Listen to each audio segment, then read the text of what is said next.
पटपंची नको प्रश्नाचं तोड पाहिजे.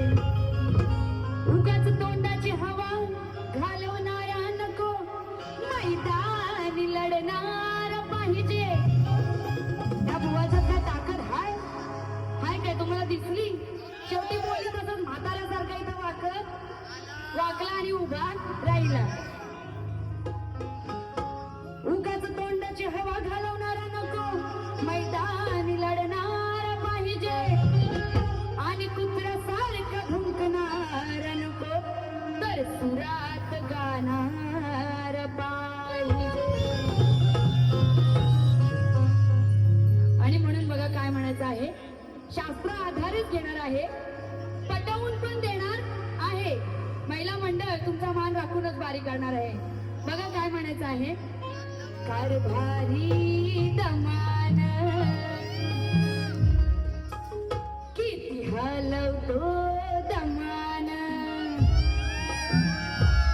किती हलवतो दमान, अंग भिजल गामान, हलवतो दमान, अंग भिजल गामान. बुवासारखं फालतू काहीच बोलणार नाही. पहिली गोष्ट आधी पटवून देते मग घेते, त्यानंतर मजा घ्या. बघा काय म्हणायचं आहे. आता त्याआधी एक सांगते, शक्ती तुऱ्यामध्ये सध्या जे तरुण मंडळी त्यांना थोडी गंमत पण पाहिजे असते, हा, त्यामुळे थोडी डबल मिनिंग पण असते. तर मी तर पहिल्या बारीत काय डबल मिनिंग जास्त घेतली नव्हती, शास्त्रात बारी केली होती. आता एक तरी बुवाला घेतलं पाहिजे की नाही? बुवा जरा शाप इथं गार पडला पाहिजे, गरम होऊन आलाय ना, तो जरा गार पडला पाहिजे. म्हणून काय बोलायचं बघा, कुंभकर्णाचा विषय आहे. जरा थांबा, जरा त्यांना ऐकायला जाऊ द्या. कुंभकर्णाचा विषय आहे. त्या कुंभकर्णाला 6 महिन्याची झोप आणि 6 महिन्याची जाग असते. जेव्हा त्या रामाचं वध करण्यासाठी त्या रावणाला कुंभकर्णाची गरज लागते, तेव्हा तो रावण त्याच्या अनेक सेवकांना त्या कुंभकर्णाला उठवायला पाठवतो. आणि जेव्हा पाठवतो त्या सेवकांना, जेव्हा तो पाठवतो तेव्हा त्या सेवकाने काय तो कुंभकर्ण उठत नाही. व एवढाच विषय आहे. बघा काय म्हणायचे, किती हलवतो दमान, अंग भिजल त्याच घामान,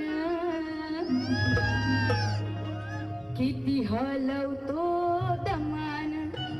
आता हलवतो म्हणजे कोण? ते बाकीचे किती म्हणजे सेवक आहेत, रावणाचे जे सेवक आहेत ते त्याला हलवतात. अरे बाबा उठ, अरे बाबा उठ, आपल्याला लढायला जायचंय. म्हणून काय म्हणाले, किती हलवतो दमान. काही वाईट बोलायचं नाही.